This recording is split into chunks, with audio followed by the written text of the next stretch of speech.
Mõtlesin, millest teha korstna kinnitusest, siis jälle ei ripuks niimoodi. Ma leidsin sellise Ventoru kinnituse, aga kuna see ise on liiga väike, mul on ka töö juures saadud siuke vana kitt, et ma teen sellest.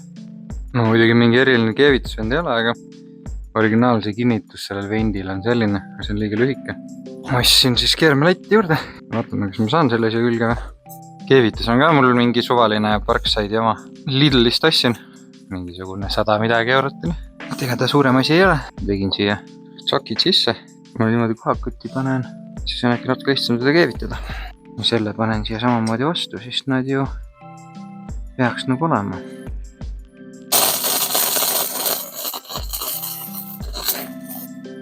Tundub, et kaamera ei ellu, ma ei tea, ei ole vist kõige hullem.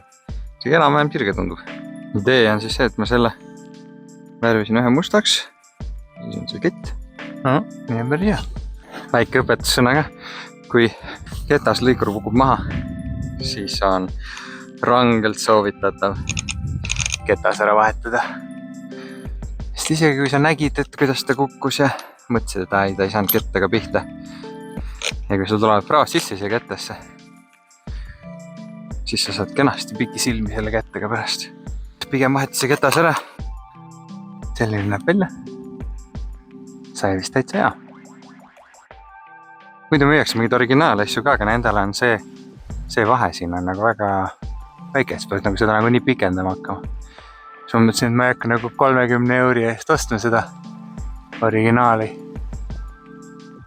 Ma siis leiutan nagu tavaks on.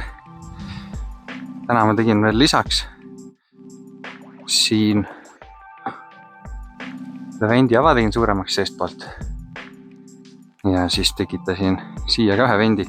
Siia ma prindin peale sellise katuse, et siit sisse ei sajaks. Pane siis like ja follow ja pane kommentaar ka, mis ma veel võiks teha selle saunaga.